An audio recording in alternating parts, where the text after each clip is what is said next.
assalaamu calaykum asxaabtay. dadku badanaa markii xabsi lagu xidho weyniyad jabaan, laakiin waxaa jira dad si walba caqabad ula kulmaan ka istagan yoolgaadhiska hadafkooda. maanta barnaamijkeena waxaan ku soo qaadanaynaa nin aan marnaba isdhiibin isagoo xabsiga ku jira ka salgaadhay hadafkiisa. waa milyaneerka Ameerikaanka ah Kayler Besley.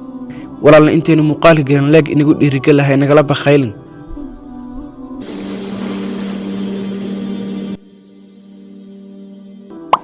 Kayler Besley 11 sano ayuu ku jiray wax la xiriira mukhaadaraadka.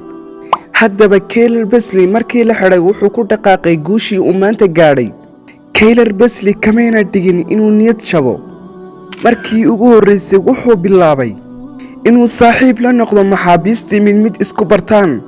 inaguba waynu garanaa xabsi oo xabsigu waa qol yar, inkastoo jiraan xabsiyo hoteelada ka fiican.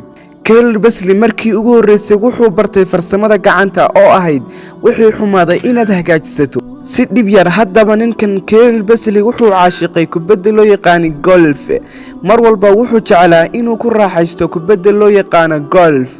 wuxuu daawan jiray markuu seexanayo, markuu cuntada cunayo.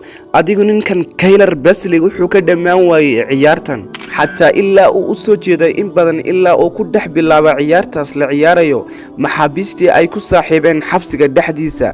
adigu ninkan wuxuu ahaa nin dadaal badan. haddaba saaxiibkeenan ayaa la moodayay inuu marnaba ku jiran xabsi.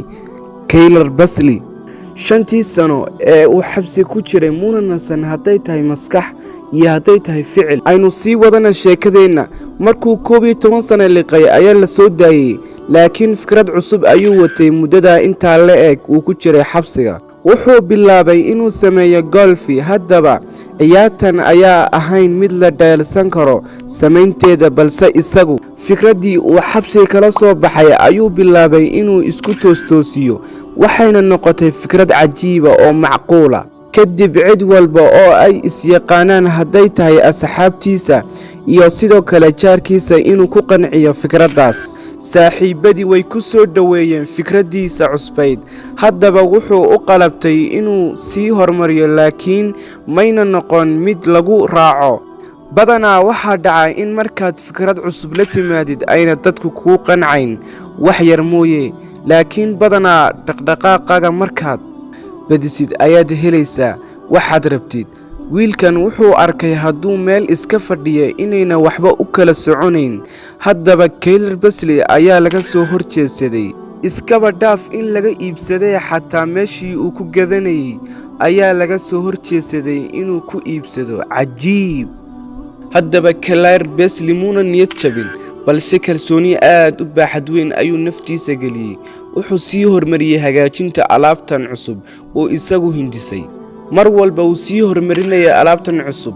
kadib waxay isbarteen nin ganacsado ah. ninkan wuxuu watay khibrad cajiiba. Kayler oo garan la'aa meel uu sheekada ka bilaabo ayaa ninkii ganacsada ahaa farta ugu tilmaamay inuu ka qayb galo carwo lagu bandhigayo qof walba wuxuu rabo inuu ganacsi geliyo. magaaladaasna waxay ahayd Las Vegas. markii uu u boqolay Las Vegas wuxuu imid meeshii lagu qabanayay tartanka. kadib Kayler waxaa ku raacay dad aad u tiro badan. Kayler waa shakhsi aad u fiican, dadka ayuu dhiirigeliyaa. Kayler maanta waa milyaneer, laakiin ma aha milyaneer kaliya, waa qof aad dadka u dhiirigeliya. badanaa wuxuu ka waramaa noloshii yaraantiisa uu ku jiray. Kayler waa shakhsi aad loo jecel yahay, aad ayaana loo jecel yahay qisadiisii lagu waana qaadanayo.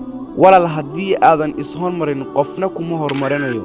waa tii hore loo yidhi ninkii seexda siciid dib dhalaa. waxayna ka muuqataa Kayler oo markii la xidhay hadduu niyad jabo maanta guushan ma gaadheen.